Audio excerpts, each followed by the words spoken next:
And good evening. Welcome once again to Branco Broadcast. Happy Halloween, everybody. I'm Bob Branco. This evening we're very pleased to have back with us a very distinguished gentleman, John Sanders, who is very, very well versed in sounds, recordings, all kind of good stuff in that area. And without further ado, welcome John Sanders. Hey, thanks, Bob, and thanks for having me on the broadcast. It's a lot of fun. And, you know, Halloween night, it brings back memories of Perkins, the Halloween parties in the cottages. And in Bradley, we used to have noisemakers, and we'd go down into the tunnel and scare the ghosts away with all of the noisemakers. And in 1951, at 6 p.m., and looking back through weather records, it was 73 degrees. And so we went outside and did that. And went through the maintenance garage and into the tunnels. And then we had a nice Halloween party, bobbing for apples, biting off marshmallows off the hanging string, and so forth. So that was a memory of Perkins that I have associated with tonight. Well, John, give us a brief background of what you want to talk about, and we'll be happy to ask you questions when you're finished. Well, I'd like to talk about my recordings that I have, and also how I'm thankful for Perkins for the education that it gave me to prepare for life, as well as the radio shows that I am presenting each week. You know, the minister of the church that I belong, he said, you know, you can identify with me because every week I have to prepare a sermon. Every week you have to prepare a radio show. And I joked back with him and I said, yeah, yours is only, you know, like a half hour or so, but mine is an hour that I have to prepare. It's fun, though. It's a challenge and it's a lot of fun.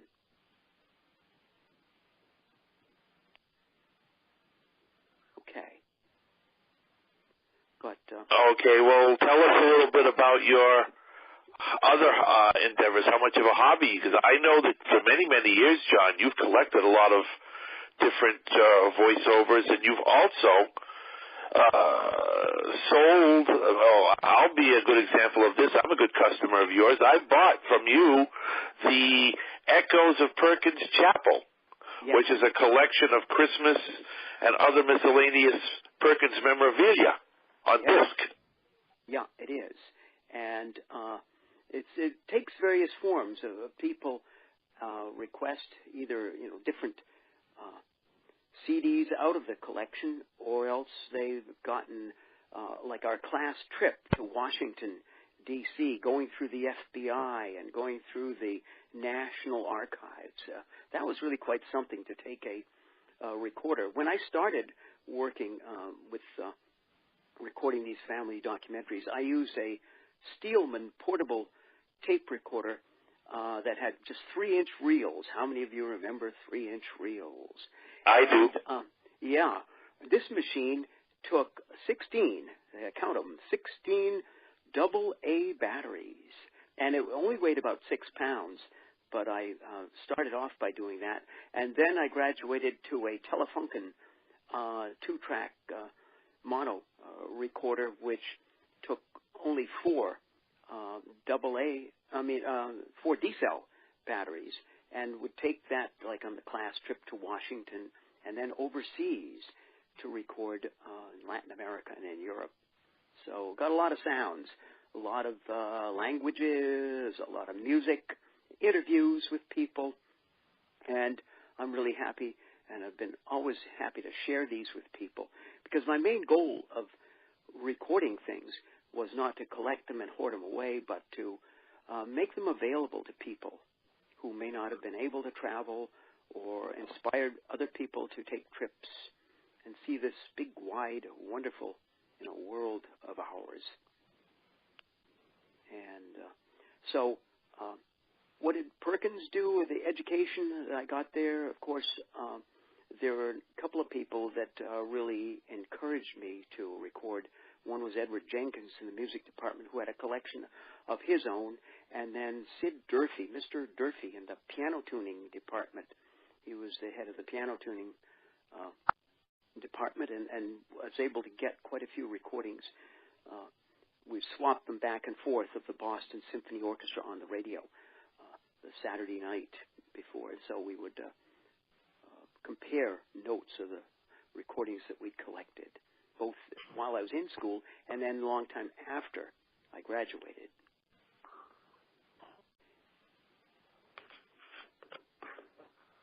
And does anybody else have a question as we're going along? I have a comment.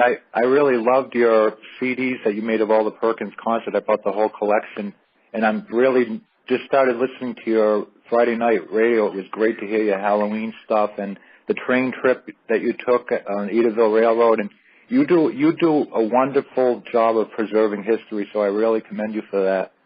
Well, thank you. Thank you. And I'm also donating part of your proceeds for the Perkins stuff to the alumni. I think is very admirable. Yeah, because I like to keep a good relationship with the alumni as well as to support a very important part of the school. It's a very important thing. I like variety in my presentations. There is breaking news. Like I'm a big collector of breaking news events, and I've been able to collect quite a few things. Like, do you have a list of all the stuff you've recorded? Because you must have so much stuff. I'd just be kind of interested in everything you had. I'm going to probably get it out onto CD vocally, like an audio. A CD is a good feedback, and it's a good idea to get that down onto, because the Eyewitness to History, which is a series, a lot of it's on cassettes still. I have 36 cassettes of breaking news developments over the years, wow. the events of, I got a recording, an archive recording. I don't remember it, of course, when it happened, but an archive recording of when the Chinese invaded into Korea, starting at the Korean War, when they moved over the Yalu River, over the northern border of Korea, and how they got America engaged in the war. And then some stuff on Douglas MacArthur. I love to collect biographies and all. So I like to put variety in the shows that I'm airing. Some old-time radio shows. I have a question. Mm-hmm. He mentioned about Chinese and Korean war. Are you talking about recording from some archive or... how old are you? 71. Oh, okay, because that's a long time ago. Yeah, but I have a recording. NPR did a thing on the Korean War, and in that documentary there was the announcements of the Chinese entering the war and the way the war progressed through the 3 years. Yeah. Right. And other news events like Edward R. Murrow's album, London in the War Years. I'm going to air that sometime. That's quite a piece. Yes, I heard some of that. Yes. And in January, I'm going to do a 3-week series on the presidency, changing hands. There'll be what happens when a president leaves office, and then we'll move into the history of presidential inaugurations, and then we'll finish it up with the funny things that can happen on the first day of office when a president has been sworn in throughout history. So we'll be doing that in January. Wow. But I have one more question. I know you have a lot of collection, which is great stuff. Do you think at one point you're going to make a catalog of all of your recording? That would be a big effort, and I would have to hire help, and we don't have the funds to do that, but I can put it on in a rather rough-hewn way onto CD, so it can be read on CD. Right. Yeah. So that would be great.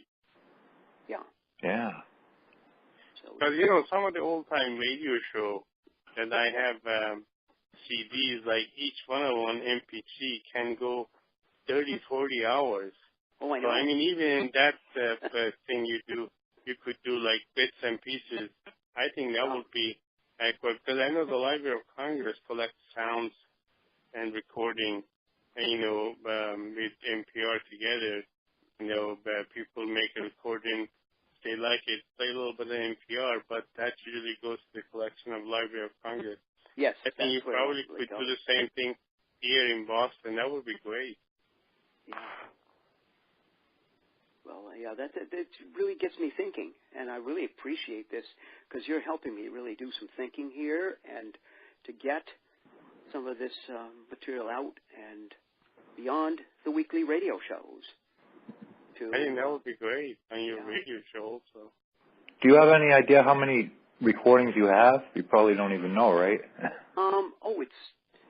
I'd say between 700 and 1,000. That's wow. No more than that. Oh. No, nothing more than that. That's a lot, though. Oh yeah. I have a question to ask you, John. Okay. Do you have in your history stuff? Do you have any acceptance speeches or concession speeches that on election night? Do you ever do that? Just sound bites from them. I don't have any. Right. I mean, like sound bites or the only complete concession speech and acceptance speech I have is the night on December 12th of 2000, when so much later after the election, Al Gore conceded and George W. Bush gave a victory speech. I've got those two, yeah. But the sound bites of all kinds of election night speeches I have, yeah. Yeah, that's a piece of history, obviously. And it's related to today's election as well. Oh, that's one of the things that they're thinking, if Donald Trump loses, he's not going to accept it right away. Well, it's going to be a very interesting thing on both sides. It is unlike anything that I can remember.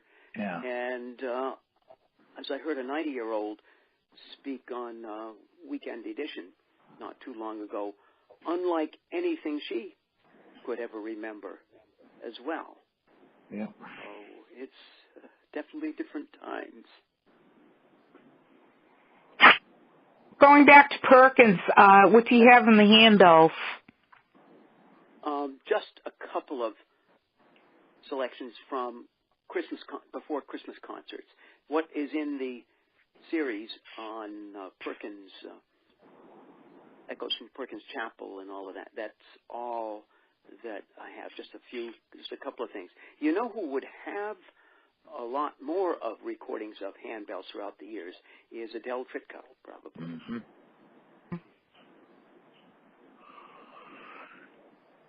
Did you get anything from the drama club plays? No, I didn't. Oh, rats. And when they shifted in the research library over from reels to cassettes and then eventually to MP3, they're trying to get it all onto MP3 or downloading it some way so it can be digitalized. There is really nothing from and they've had some good shows like the Fantastics in 1965. Or I remember that. Caesar. I remember that. Caesar. Yeah, Jeffrey remembers. So did they lose all that stuff, or is it still somewhere in archives? Well, they don't know. Yeah, it's been lost. Yeah, I've worked in the research library, trying to figure out what they have and what they don't have, and we could not come across any of the dramas. There was Julius Caesar, Shakespeare's Julius Caesar, in 1961. There were the Fantastics in the 65. I heard the Julius Caesar play in class. Mr. Ackerman played it for our class in the 70s. It was the 61 version. I remember it. Yeah. It's a shame they lost so much stuff, though. Yeah. But I was grateful and very thankful to get in May of 2010 what I did get to form this album that I have of Perkins recordings. Oh, yeah. I was surprised that I got as much as I did. And some of those old reels were really something to copy off. They flake and they break. Yeah, you preserved history there because those reels won't last forever. No, they don't. Neither did cassettes. No. No. All of us who worked with cassettes trying to play an old one have broken them, twisted them. Yeah, that's what happens. Yeah, it's funny though. they thought many years ago that the cassette days are over. Even the statistic last year came out, and they still made little over 80 million cassettes just sold in the United States. Wow. That's a lot of cassettes, which I thought... It is a lot. Mm-hmm. That's a lot of cassettes. Like year before that, 113 million. And so that's a lot of cassettes. I mean, I myself like cassette because it's easy handle. I do too. I have it's easier to find your place on them. Absolutely. I have a cassette, for example, at least almost maybe 40 years old, and I still can play it just fine. Mm-hmm. Yeah. You know, I have especially those Sony cassettes. Mm-hmm. You know what? And if they're kept well, like in booklets free of dust and or in cases, they last longer than if they're just thrown into a box. Oh, yeah. Yeah. By the way, where do you live? I live in South Hamilton. It's a town. South Hamilton, halfway, Massachusetts? Yeah. Massachusetts, okay. Yeah, a town which is halfway between Rockport and Boston. It's a town that is between Beverly and Ipswich. Oh, yeah. It's not doesn't have any border on the water, on the ocean. Oh, okay. Now, do you keep all these things in your home? Yes. Oh, that's good. What kind of equipment do you have? I have a Tascam CD recorder, and I produce the radio shows here at home and put them onto CD, and then I either mail them into the radio station, or if editing is required, I go in and work with the staff of the station to edit the shows down to the 55-minute allotted time. Right. Now, those shows are not available for sale, are they? A lot of it's copyrighted, so they're not, no. Oh, yeah. But they are archived in the station. They're working on setting up their archive library and getting volunteers to set that up. And then eventually what they want to do is create a library of podcasts. Right. Because that's not only my shows, but a lot of the shows that the kids and students are putting on. And a lot of John, do you know how to do podcasting? Not really, no. I've tried to toy with the idea, thinking that it might be easy for a blind person. I've had mixed responses about that. What do you think? Well, I think it has potential, but it's a question of how to put them together. And but yeah, there's potential with all of the various digital ways of preserving material and transmitting it, like on Facebook. I don't know how many blind folks. I'd be curious to ask this audience how many of you use computers and how many. I know one or two people that use Facebook. And I use Facebook. I have over 1,000 Facebook friends. Wow. You do? Wow. More than mine. I use Facebook. I use Facebook. I don't use it yet. I don't at all. I think a lot of the podcasts. I think a lot of the podcasts, a lot of the software is very hard for blind people to use because I've been messing around with a lot of that video stuff and podcast, and it's really a challenge. I mean, like you said, I think it does have a lot of potential, though. Yes. Oh, yeah. Because you can, I listen to them on YouTube, and I listen to them on TuneIn Radio. I love YouTube, yep. Oh, yeah, and you get all kinds of things. Yeah. John, going back to several years, I know you listen in radio also a great deal. In CBS, had about 50th anniversary, I guess, done by Walter Cronkite, and NBC also had their 50th anniversary done by Johnny Carson in all places. Do you have any of those recordings? Some of the Walter Cronkite ones, yes, I do. And then I also have the one on Robert Trout, who was a news reporter. He went to the presidential... in Spain. Yeah, he went to the presidential inauguration as a boy, as a child, in 1917. And so he went to that and has been to every single presidential inauguration right up through 1997. Right. Oh, is that when he died? He died in 2000, just between That's right. He retired election. and lived in Spain. Yeah, he died between the time of the election and the inauguration of George W. Oh, wow. Oh, Wow. how old was he when he died? 91, 92, Oh. something like that. Oh, he was born 1908. Yeah, that's right. He was.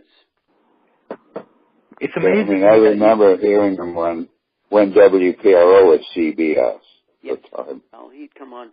Chevy sponsored the hourly newscast. On the weekend. It was on, yes, on the weekend. And Alan Jackson. Yes. Yeah, Daniel Shore called them our mellow boys. You know, there were a few of them. Daniel Shore, Robert Trout, and a couple of others during the World War II. They were classic, actually. And Daniel Shore was the last one to die of the Murrow boys. Exactly, right. And he also died at the age of, I believe, 93 or something. Yes, yeah, he was. And they discovered after he died that FBI was investigating him for a Nixon case because he was dealing with the Watergate. And then this is the story that Daniel Shore said, and which was very funny. He says one time he attended a party and Nixon was there. This is like after, retirement of Nixon and all that. And he said when they shook hands, and he says Nixon told him, "Listen, I almost hired you because he ordered FBI to investigate this guy." Yes. And the news went out that Nixon might be interested in hiring him as a White House spokesman. You know, Dan Schultz says everybody else was excited except me. He says nobody told me about it. Yeah. Wow. Yeah, he was a very good reporter. I spoke to him a few times when he was in NPR. Yes. Well, he left a mark on the journalism industry. He was also an actor. He did drama and would be in local theater companies in Washington, D.C. Oh, really? Wow. He lived. He was also a good friend of John F. Kennedy, which I didn't know. Oh, wow. Yes. Yep. Yeah. He was. When was Stanley Shore born? 1914, or when did he die? 1914, I think it was. Yeah. You must At have the same time as Benjamin Smith. Yeah. You must have Kennedy stuff, I would assume, some stuff. Oh, yeah. There's a lot of stuff. That'd be very great. good friend of John F. Kennedy. Incidentally, he started as a CBS correspondent in Moscow. That's how he got the name. And so after he came to the United States, he was obviously involved with the report in Watergate. But he had quite a history. A number of books he wrote. The old bestseller is called Give Us Our Trespass. Yeah. Mm-hmm. All right. And Marvin Kalb, Bernard Kalb. I remember them. They were brothers. Really? And they were CBS correspondents. Bernard Kalb's a good deal younger than Marvin. That's right. You know, Marvin was in Harvard. Yes. Kennedy. Yeah, I think he still is, or he's retired. I'm not sure because I know he does seminars there all the time. Yeah. One thing they never said, CBS Radio, News on the Hour, brought to you by... Yeah. Yeah, Bernard Kalb also became spokesman for the State House, State Department. Right after that, he retired. He didn't come back to broadcasting anymore. I find that radio announcers from 50, 60 years ago to now had completely different style. Oh, yeah. Yes. Yes. And you notice now the big change is people talking all over each other. As you hear a CNN broadcast, as opposed to Douglas Edwards doing a election round table, a round table. Why do you suppose that is, John? People are wanting to speak their mind before listening. The art of listening being lost. Yeah. And the art of professional, that really broadcasters were trained at speech and What's your take on that? Yeah, you listen to stuff even 25, 30 years ago, except the sound was, I listened to stuff from the 90s, it even sounds old, but they were more professional even 30 years ago. It just kind of slowly went away over time. Oh, I know. Yeah, it's like no manners. Yeah. Well, I think you can blame technology probably for that. Maybe. Also, it has gotten more amateur because with the Internet, there is a lot of people on now wanting to sound off in the various instant, They want instant out there. I do see that because, they all have all the news people walk around with their tablets, and when they're on the... What was that? Somebody's other... Whoever's phone it is, please mute your phone 4-star. Go ahead, Marcy. I notice on the TV, like when I watch Channel 7, everybody has their tablets at the, besides the computer, on the desk when they're reporting, they also have a tablet. So when they're doing their broadcast, they're looking at these two things that when they're doing the broadcast, it's not the same as when it was like 20 years ago. Yeah. I think Twitter's really the worst culprit in technology because it's so instantaneous, sounding off, without thinking. Like you said, listening. People say, I just got to be out there quick, like the president can't hit things, and it's crazy. And people get news from Twitter. It's ridiculous. Oh, I know it. Right. I mean, it's I have a question since you are a radio man, and what do you think is going to happen to AM radio? That's a good question. That really is. The stations are a lot less power than they used to have, and it's a lot more. It's cheaper, I guess, to get on the radio. There are a lot of international. There's even a Chinese station. There's Haitian. There is Portuguese. There's Spanish stations, and you never had that before. And also, network radio has given way to syndicated broadcasting. Right. And BZ has managed to maintain the way it used to be, as close as they can come to it. Mm-hmm. They really have. Yeah, they really kept the history, and they want to continue that way. The only station in Boston, obviously, does local stuff, and they have their own people. The only syndicated issue I ever had, that was just Paul Harvey News and Comments. Yes. That's just like 10 minutes a day, and that's it. Since Paul Harvey is gone, and the stuff is gone. Yeah. What's your feeling about satellite radio? Well, it's an expense. There's a lot of good variety on it, a lot of sports. But with the Internet and with so much of the iPhones and smartphones being available, I can see that there's going to be really no more need for it. Yeah. Because it costs money to get a receiver, and it costs money to pay every month on top of your Internet. It also costs money to buy a smartphone and pay the bill too. Yeah. Right. But they're much easier to carry around as opposed to a satellite radio. That's more of an investment, though, because the smartphone should last you a while. So that compared to like the satellite, and you're paying every month, like it's like paying rent or buying a house. Yeah, it is. Right. So I don't know. I'm glad XM and Sirius combined, but I really don't know how long it's going to be around. I don't think it's worth an investment. No, I don't. Not if it's cheaper all the time. I had XM, and I liked it. For all the variety. Excuse me. I wonder if they could, by combining it with, as opposed, instead AM and FM as we know it, I wonder if any of those would become satellite without because it's a whole different medium, Jeffrey. The satellite radio is really different than the AM and FM because you need a special receiver to pick it up. But people are going away variety. Variety is wonderful. Comedy, old-time radio, sports, all kinds of things. But that's like online competition now too, because everything's going on the YouTube, Netflix, whatever. Oh yeah. So much competition out there. I don't know. It's going to be interesting. Maybe there'll be a mix. It could be. I don't know. But I had to give up Netflix because of all the different costs. A lot of people like satellite radio in their offices. dentists, doctors' offices, this kind of thing have satellite radio on. Yeah.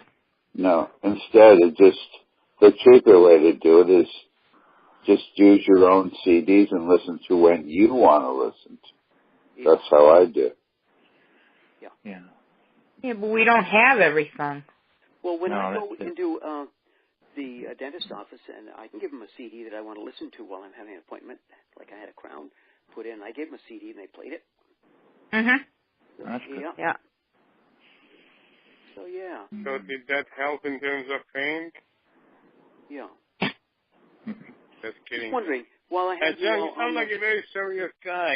Are you always been serious? Oh, well, I can let my hair down. Yeah, I can.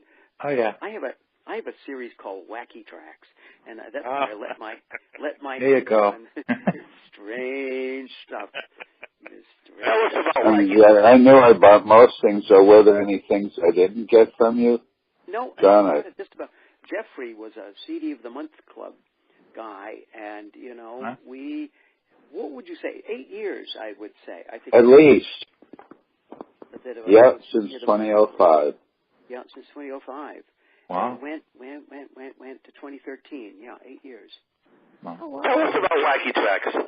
I paid every year when I could. It's Wacky Tracks. Wacky Tracks. Oh, yeah. Yeah, I mean, I pay every year and then some. Wacky Tracks is, John.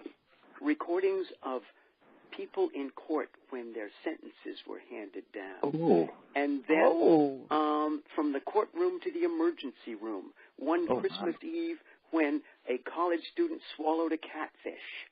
And doctors described how they had to get it out. Yeah. Because you see the barbs of the catfish are, the catfish is created for the fact that they, when you pull a catfish's tail, the barbs are facing the tail. So, if the doctor try to get the catfish's tail to get the catfish out of the guy's throat. So that's one kind of fish that's not allowed and kosher. Oh, I know. No, it isn't. But the fishes. I like catfish. Aren't allowed either. Lobsters aren't allowed in either. But that's John, you started to say while you were on the line. Sounds like you had something else to say or to announce. So go right ahead. Well, I'm just wondering, how can I make my radio shows better? I don't know how many of you listen. I do. I've listened to, I think it's great. Better. I think you're doing a great job. I mean, you have so much variety. I think before I suggest this stuff, I'd like to hear what you had out there because I couldn't even begin to, because every week it's like you come up with something unique, I think, and it's really just because of that history you have, and it's just. And who am I talking to? I'm sorry, Stephen Seberg. Hi, Stephen. Yeah. Yeah. So I think. I can't think of any suggestions right now. I'd have to get your email, but sure. I think you're doing great. Well, thank you. Do I get this on the Radio Perkins? Yeah, radioperkins.org. Yep. And you go to on the smartphone, you go to the logo. Yeah. Double tap on the logo, and then it'll come up play, and there you go. I think you could get that on the computer as well. On the computer, you can get on the computer too. Yeah. Great. I still have a dumb phone. Yeah. Oh, I know how that is. I'll keep my dumb phone, thank you. At least I know. John, how do you determine, or how does someone determine how many listeners your radio program on Radio Perkins actually has? Well, they have a way to roughly guess how many. And, that's a good question. I will ask them when I'm down. I have a meeting with them tomorrow. Just a routine meeting. Well, they can tell who clicked on the... and they can tell who clicks on. Do you know how many people are listening to you on average every week? We've had 10 to 12. Okay. Good to boost that number a bit, I think. Well, we're working on it, and it's coming along. It's that's coming good. along, and so it's coming along. Too bad they don't have a number to dial. Then you could call in from your regular phone. And well, I'm going to get on. That's a good. That's a good suggestion of yours, Jeffrey. I'm is. going to see about getting on there, do a couple of live Friday evenings where people can call in. That's a great. Yeah, I've always wanted to So, call or even just listen in. Sounds really good. It is. It's great. This Friday's going to be good because Kevin Hardigan's a great Perkins historian. It should be really good. Oh, he is. I heard about the alumni thing I went to. Look, tune in That was Friday. really interesting. He'll be there Friday. It should be really good. He's great. Kevin Hardigan. Just got a wonderful way of about him to express these. Oh, yeah. Larry Melander is another person. Oh, yeah. You going to have him on, you think? I'd like to. Larry and I are going to get together. Oh, great. Another one that had an interesting history of it, too. Tony Ackerman, when he could. He's very, very old. He's older now. Oh, yeah. And he said, I might not be as energetic nor reliable as I was back in the early 60s. Oh, yeah. Could interview me. He admitted that. Anything. Mm. Yeah. Oh, he was wonderful. Mm-hmm. He's still around. Yeah. Oh, yeah. He's a great teacher. Mm-hmm. I thought he was great. Oh, yeah. I remember you be Van Fleet, Jeff, when we would do Macbeth in class. Now, John, tell us about your adult career after Perkins. What kind of career did you have? What did you do? Conference recording.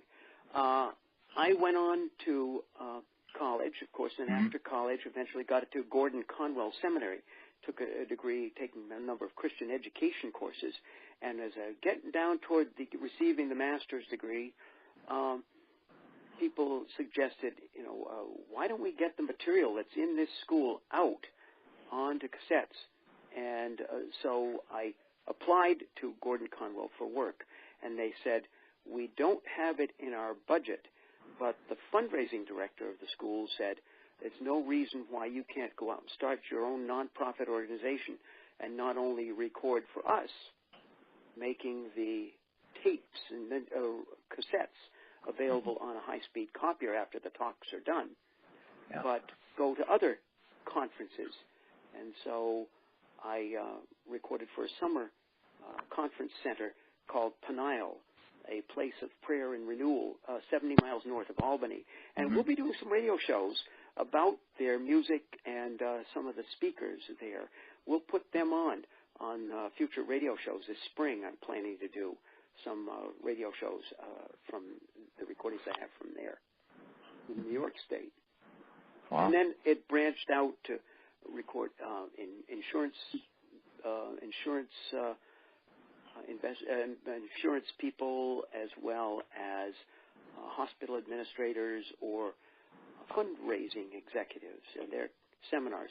And I was at a Christian conference at the Geneva Point Center in 1980, and I met a woman who became my wife 13 months later. Oh. And in 81, we were married on August 1st, and we're 35 years married. Nice. Nice. So did you ever record like motivational speakers or anything like that? One or two. Uh-huh. Yeah, I have Ken Miedema.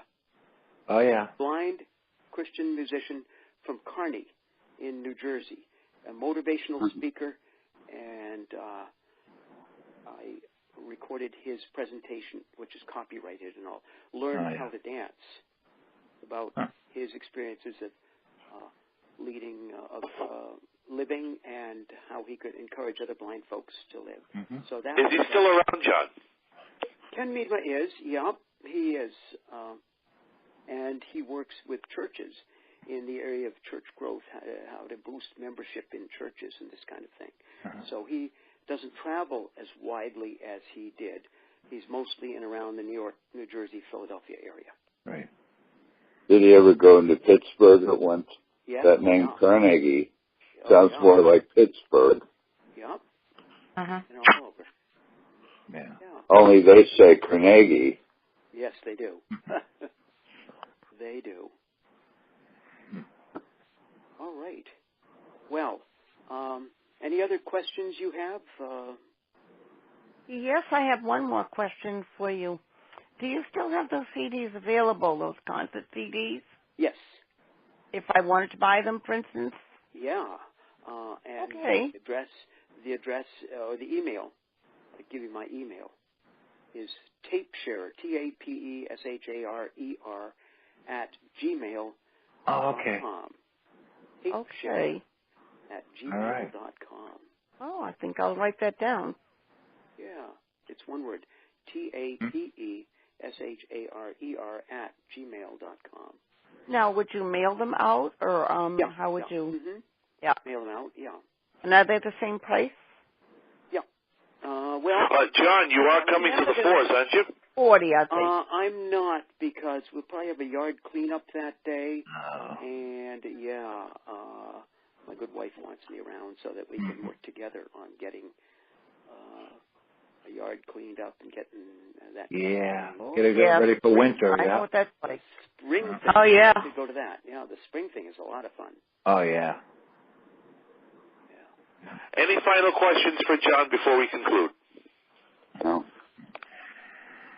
I just wanted to conclude the way I started with memories from Perkins. Yeah. Halloween was really we tried to figure out who was playing the part of the witches or ghosts. Oh, yeah. Yeah, and most all of us could get Marjorie Snodgrass. She taught at Perkins 1951 through 54. And so she was the one that suggested the idea of everybody having noisemakers, and the loudest noisemakers were things that come from synagogues and Jewish celebrations called groggers. Where you McGregor's. Where you hold on to the handle and the circle goes round, round, round, round, round, round, round. Oh. They're really loud. Those things, the kids would have the groggers. And one synagogue donated several groggers to us in Bradley Cottage for uses. Yeah. And then one time there was a trustee who donated to Bradley Cottage king-size 3 Musketeer bars. And my dinners. Wow. And it was the only cottage that got them. They really raised a stir. Yeah, I'll bet. And this guy handed them out before this guy handed them out. It was at a time when Bradley Cottage was in between house mothers. We had a great turnover in the fall of 1952. And the rules weren't really set down until, let's say, Mrs. Kimball and Miss Sinclair came along into the cottages that were house mothers of a long term of 7 to 12 years, their times were. But until then, we'd have a house mother for about 3 months, and then, whoop. Oh, boy. Somebody else was there on a Monday or... It must have been rough. But anyway, we